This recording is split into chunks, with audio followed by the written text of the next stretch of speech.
Welcome to Learning Aloud, a podcast from the Organizational Dynamics community at the University of Pennsylvania, produced to inspire purposeful leadership practice and transform organizational experience.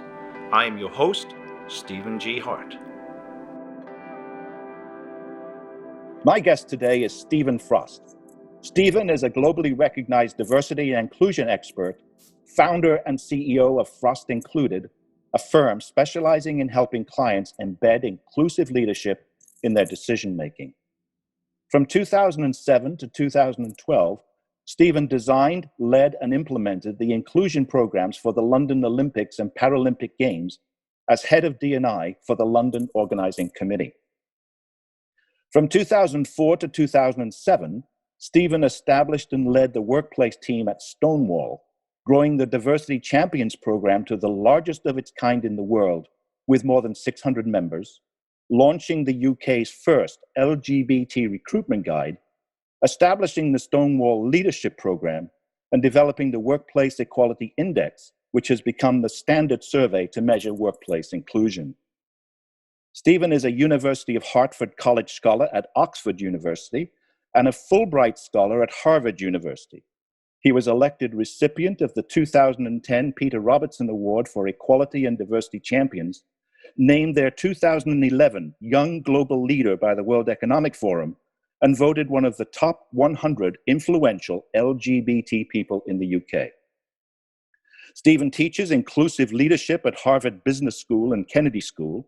He was appointed adjunct lecturer at Sciences Po in Paris and serves as an advisor to the British government, KPMG, and the International Paralympic Committee. He's the author of 3 books: The Inclusive Imperative, How Real Inclusion Creates Better Business and Builds Better Societies. He co-authored Inclusive Talent Management, How Business Can Thrive in an Age of Diversity. His latest book, Building an Inclusive Organization, Leveraging the Power of a Diverse Workforce, is co-authored with his colleague at Frost Included, Rafi Karim Ali-Dina. Stephen has joined me via our Zoom room today from his home in the UK. Stephen Frost, welcome to the Learning Aloud podcast.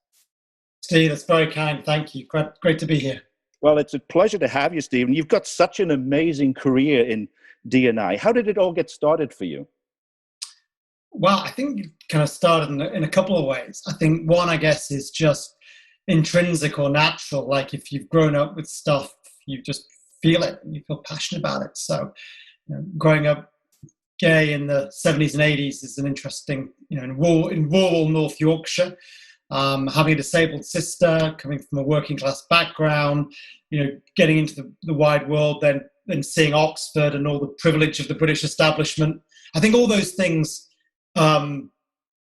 just innately make you curious about it.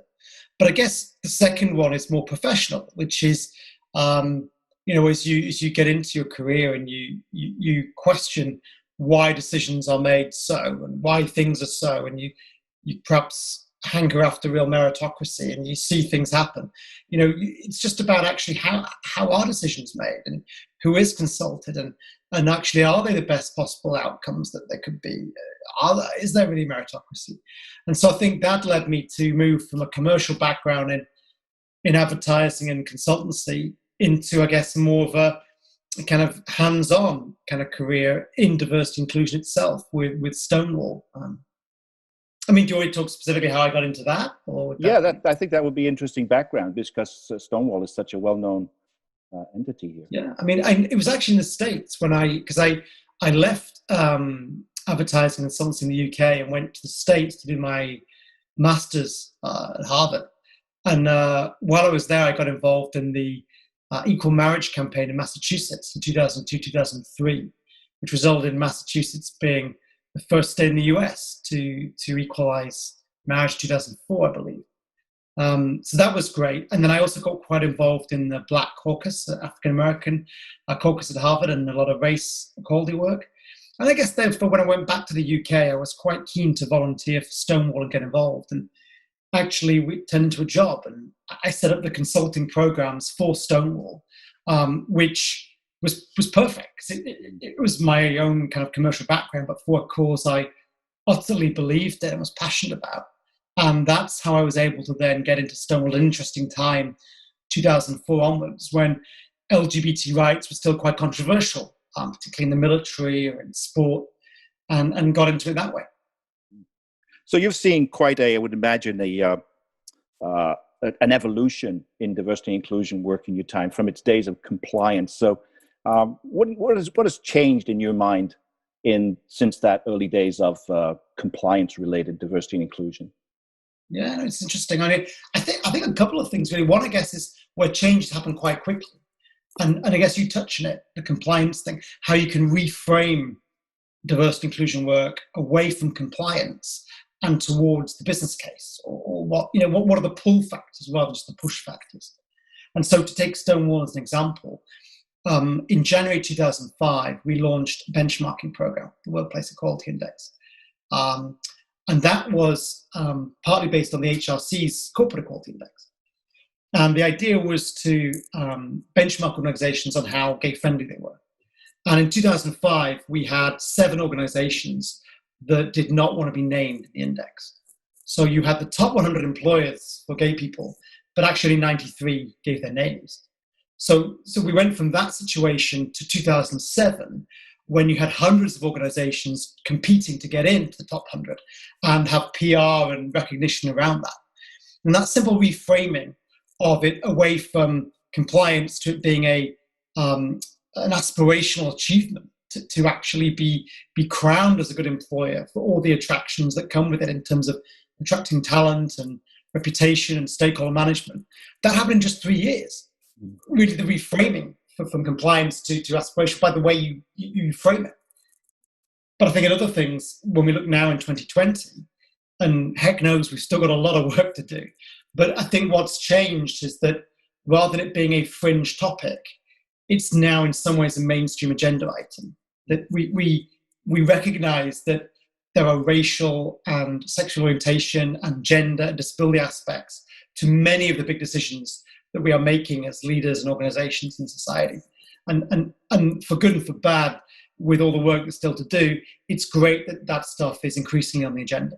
Yeah. Do we know, Stephen, that organizations that do a good job with D&I are indeed more productive and do a better job of engaging their workers? Yeah. I mean, what's interesting is often this is either misconstrued or misunderstood or overstated. It's really hard to prove causation. It's really hard to say that if you have a more diverse workforce, that will lead to more profit, right? Because the critical dependency is inclusion. You can have a very diverse team, but if it's terribly led, it'll be chaotic with lower morale and lower than a homogenous team. But we can show correlation. We can show that actually diverse teams, properly led, have a correlation with much higher performance, better financial returns, and so forth. And we've got loads of examples of the counterfactual where it goes wrong, and the positives where it can go right. You have you just mentioned it there about good leadership is by default inclusive leadership, and I wonder what does that interpret in terms of behaviors that are needed in leaders to make that happen? Well, you're on it in a way, Steve, right? Because leadership is about behaviors. And yet still we think often of leadership as a noun. It's like, there's the leadership, or there are the leaders. No. It's a verb. It's about behaviors. It's what you do. Culture is what you do. And the COVID crisis right now is a wonderful example of behaviors in action, for good and for worse. The kinds of practical behaviors that would be good leadership, inclusive leadership, would be, how do you make a decision? Who do you call on? Do you just go to the people you already know, which is affinity bias? Do you already stick with what you already know and you've learned over the years, which is confirmation bias? Or do you actually reach out to people from your outgroup, people who might challenge you, might be from a different background, different gender, race, perspective, cognitive way of thinking, and actually get them to interrogate the decision that you're making so that actually you de-risk it, you calibrate it, and you perhaps end up with a better decision overall? That would be one example of inclusive leadership, where you actually push yourself outside of your comfort zone, what you already know and who you already know, to actually reach out to the opposite. And then there's many other micro aspects of inclusive leadership, like how you run a meeting and how you get participation from more participants, how you equalize access to your diary and your precious time, etc. Yes, it seems to me a combination of sort of big and small things in terms of leadership behaviors. The small things matter often as much as some of the larger initiatives that people take on as a leader. The thing is, you're framing overall, like, how do I want to lead? What's the big thing here? What do I want to be known for? But it's the small behaviors on a day-to-day basis. Yeah. You write something in your latest book, which I really love. This was a wonderful phrase for me. Empathy facilitates inclusiveness. Inclusive leaders need to lead the empathy revolution. I love that. Can you talk a little bit about the empathy revolution and the impact that empathy can have? No, sure. I mean, it's interesting because I think a lot of people, in the past, myself included, would have seen empathy as just, immeasurable, unmeasurable, is that the word? But a soft skill, not really a hard scientific fact, hard to quantify, hard to measure the value add, and therefore discount it, right? Much in the same way that many people in majority groups will discount the lived experience of minorities. But in fact, when you look at what good leadership is today, which is marshalling teams, without empathy, you're not going to get very far. Because the empathy revolution is around the fact that what we previously disregarded as soft, not important, not a priority, we need to not only include, but actually prioritize. Because if you don't lead with empathy, how can you possibly get the best out of your people? And the reason why that's not just a nice thing to do, but actually a really important thing to do, is because, we're living in a time of complete information overload, where actually, no matter how brilliant people might think they are, no one is brilliant enough. And so we can't compute in our heads all the variables we need to compute to make a good decision, right? We can't possibly actually know everything we need to know to make a decision, to make an innovation, to be creative. And so by default, leadership has to become a team endeavor. And then if you don't have empathy, you cannot possibly elicit the best responses from those different people to cover your blind spots, to increase psychological safety, to get the contributions you need to make a good decision, which is ultimately in your own enlightened self-interest. I wonder if you're sensing, as I am, a shift in leadership development as a focus, and particularly with the emergence of a new generation who are going to be taking over organizations. Do you notice the ability to express empathy a little differently in the rising generation than that was perhaps in the prior one? I mean, yes and no, right? So let's start with the negative, the no. The no, because despite all the kind of talk of generational change and millennials and Gen Z and so forth, mimicry is very, very powerful. And to get on in organizations, the weaker copy the more powerful. And it can often be unconsciously, right? So in fact, whereas we think, oh, well, the new generation of men are way less sexist. Well, not necessarily the case, actually, because if you mimic the kind of behaviors you see being rewarded and being promoted, then even unconsciously, you're going to do that. And so actually, the body replicates itself. Yes, in the sense that the world is changing massively, and we need to adapt to that, or not succeed. And so, if you think about innovation, if you think about, for example, a quadrant of market and technology, and before it would be like existing market, existing technology, and we just incrementally adapt. All that's out the window, not just with COVID, but with economic change and technical change generally. And what we're seeing now is a situation where all the variables are changing all at once. And none of us can kind of handle that. A lot of us are kind of freaking out about that. And the only way we can possibly do that is by adapting. So in terms of your point about, are we seeing people change? Yes, in the sense that, learning is happening different ways to how it did before. You cannot have one teacher teach and people consume.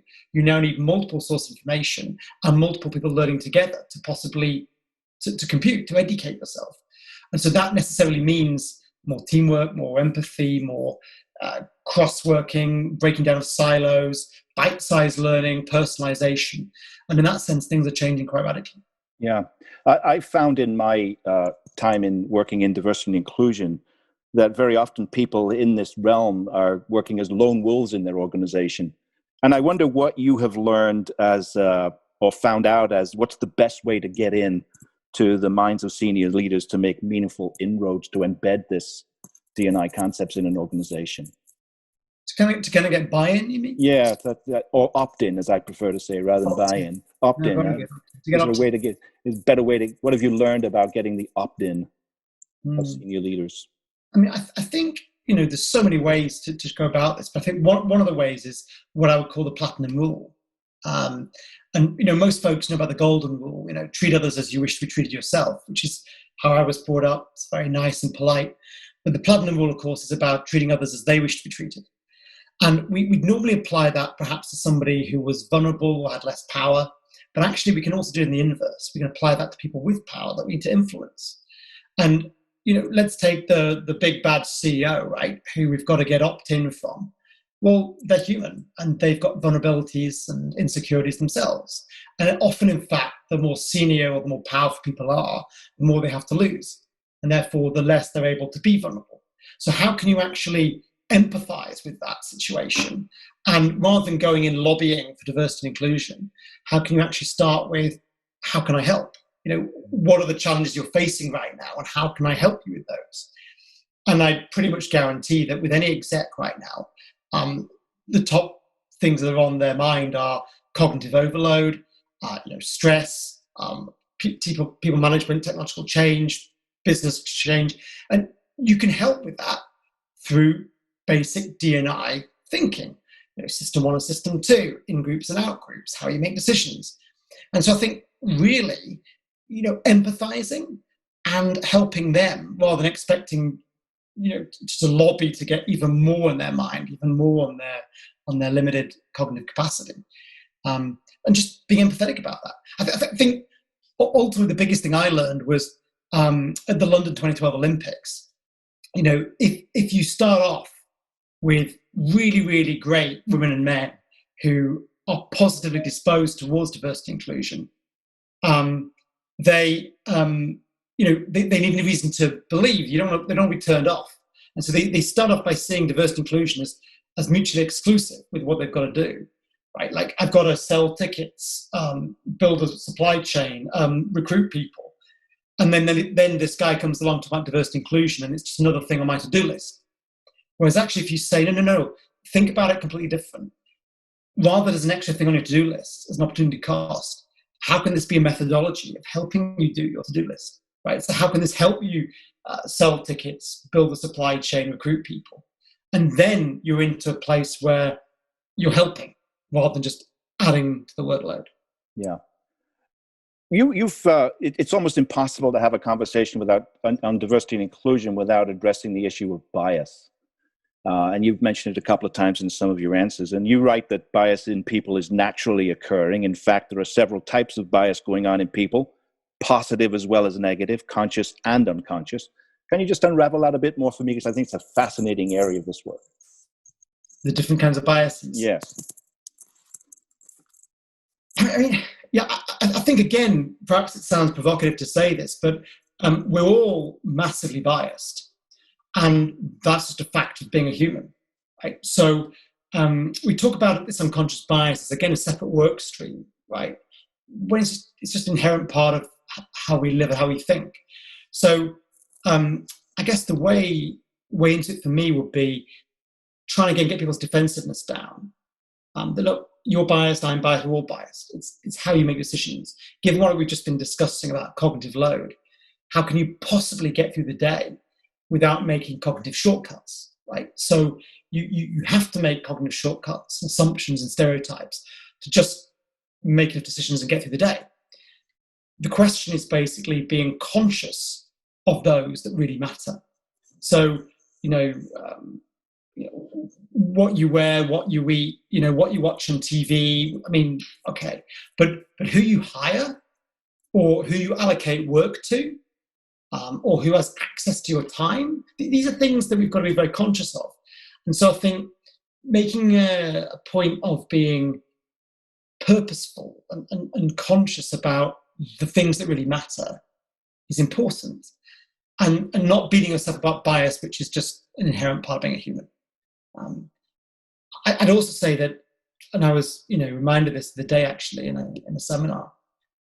There's unconscious bias, but there's also very much conscious bias, and we shouldn't, sugarcoat the fact that conscious bias needs to be called out sometimes. Mm. So if you're working and coaching with leaders in an organization, how do you help them become aware of how their biases are working in their decision making? I guess it's by holding up the mirror. So one is by saying, look, so again, we're all biased, so relax about that. But then holding the mirror and saying, are you happy with these decisions? If you think about the number of times on the news that, the wrong black guy has been given the name, right? And it's like, well, why do we label the wrong, why do we get the name wrong? It's because there's an unconscious bias amongst a probably white TV producer that they just saw two black guys and got them mixed up, right? Because they're not in their in-group, they're not used. So you show that and you're like, oh, wow, okay, that's bad. And people feel, so then it makes you just think a bit about it again. Now, not every decision is as clear-cut as that and as easy to point out as that. But you can hold the mirror to any exec, any decision maker and say, tell me how you arrived at that decision. And then rather than lecturing them or chastising them, you can actually get them to work through themselves how their thought process works and actually how they can tweak their thought process to make it more inclusive and to make the outcomes more accurate. And that could be in whatever the exec's doing, right? So it's a very sort of a reflective coaching process in many ways. I love that idea of holding up the mirror and then having the conversation around what's getting in the way of your decision around this, or is enabling you in that decision. Yeah. You say in there that a terrific chapter in your book deals with how to make inclusion stick. And I wonder what are some of the critical things that leaders might say, do, or be in order to embed inclusive leadership in the broader culture of their organization. So it's one thing to do it independently, but what can they do to help make it stick across an organization? I think it definitely starts with us as personal individuals, right? Like, because you can't do it to some other entity if you're not kind of living it yourself. But assuming that one is on one's own journey, I think then looking at the organization generally, there's a load of stuff you can do. I think 5 things in particular. One is you think about the strategy of the organization. If it isn't in the strategy of the organization, then it's not ultimately going to be, core. It's not going to be embedded in the core. So, if you make algorithms, is it in the design process? If you produce cars, is it in the design process? If how's it in the strategy of the organization? The second is the data. So do you know what your baseline is and what success looks like, and how are you measuring it? And how are you measuring inclusion as well as diversity? Thirdly, in terms of governance, how the decision's made. Is it a standing agenda item on the board, right? Are these decisions being made in closed secrecy, or are they transparent and open to scrutiny? I think in terms of leadership. So do leaders think of it as a core part of being a leader? So it's great that you're on this journey, but are you holding your reports accountable? Is it in the performance metrics? Is it in the compensation? Right? How is it part of leadership? And then finally, systems. So thinking about the key systems in an organization, recruitment, procurement, marketing, have you literally whiteboarded out those processes and identified the areas of bias and de-biased them? Because you might be saying all the right things in the annual report, but if actually the core process of the organization are deeply biased, then you'll be living that. There'll be a lot of cognitive dissonance going on. Yeah. I found it interesting in your book that you give advice to leaders in some distinct sectors of the economy and how to embed inclusive practices. And you separate out creative, finance, tech, academia, and foundations. What's unique about those organizations, and how might the practices differ across those sectors? I think for me, it's around impact, right? So as anybody listening to this who works in diversity inclusion knows, it can be tough work because, you're trying to change culture, which is hard. But I think the sectors you just referenced are ones where that hard work is really worth it because you can see the results. So the creative sectors, TV and film, we know that Hollywood is changing. I mean, think about the Me Too movement that's happened. Think about, the stereotype debate that's gone on. How are disabled people, people of color being represented in Hollywood? And I think now there's more consciousness around that. And you can see that if you make the effort off screen, you can see the results on screen. And that will be the same for many of those other sectors you just mentioned, right? But fundamentally, any executive of those sectors can think about, really in a profound sense, what is it that I do? What is the purpose of the organization? What is our output?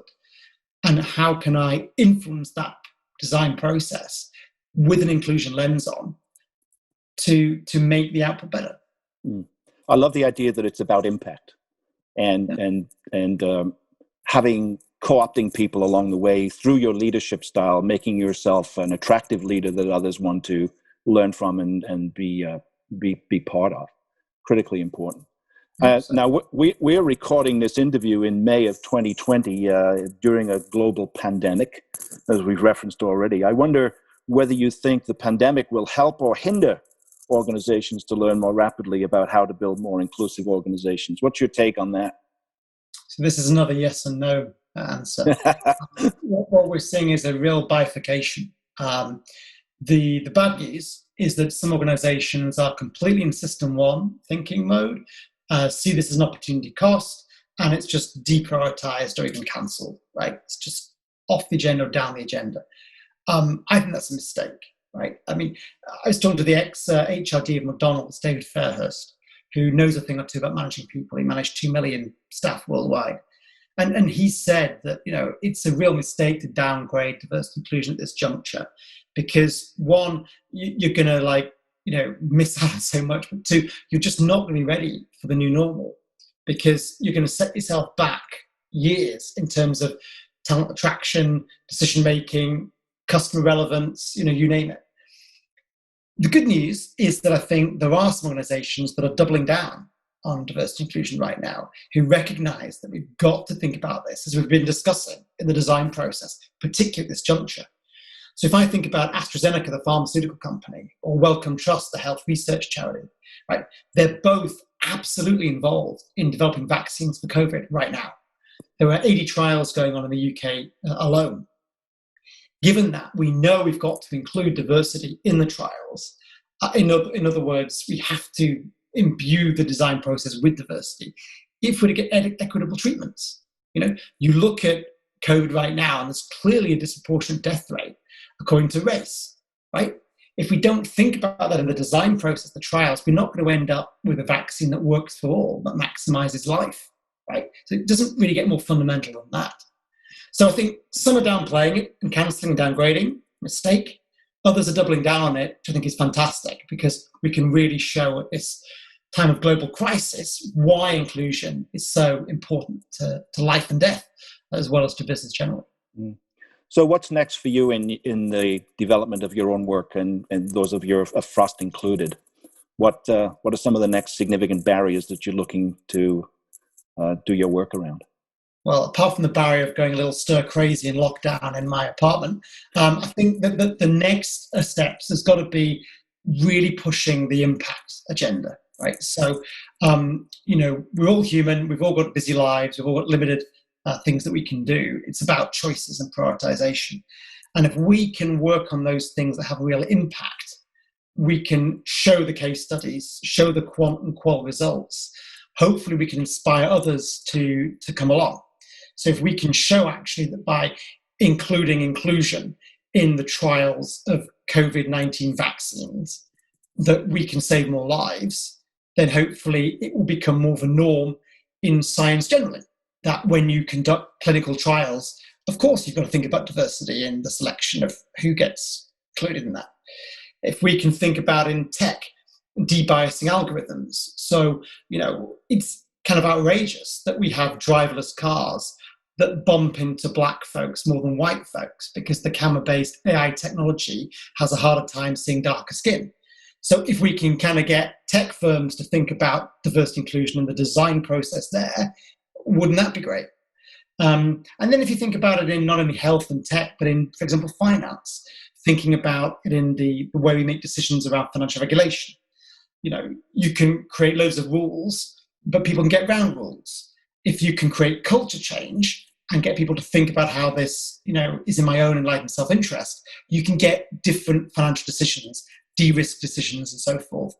And so practically, want to work with central banks, financial regulators, and financial institutions generally. Want to work with more tech firms because that's critically important, and want to contribute to health research and pharma work because that can literally affect life and death. So I think that's the kind of way you want to go. And we want to work with any organization that's interested in thinking about this stuff preemptively in their own design processes. That's wonderful. And thanks for sharing your insights with us on this very important work on inclusion and how particularly leaders need to be taking on this responsibility of their organizations. In our season 2 version of Learning Aloud, we're asking all of our guests 6 pop questions. And I think you're up for this. We talked about it a little bit ahead of time, but you don't know what the questions are. So we encourage you just to go with what comes to your mind as soon as you think of the question. Number 1, what is one thing you would most like to do in your life that you have not yet done? Walk to Everest Base Camp. Oh, tell me about that. Yeah, we were meant to go this March. We got cancelled because of COVID. So I really want to go to Everest Base Camp along the more rural route and just be in the mountains. Yeah. Sounds great. In your opinion, what is one thing the world needs right now? Inclusion. A pretty good answer, I would think. If you were back at school today thinking about starting a career, what would you want to be when you grew up? Well, what I did want to be was a zookeeper, actually, with animals. But what would I want to be right now? Maybe a writer. Writer. Well, you've already done pretty substantial work around that one.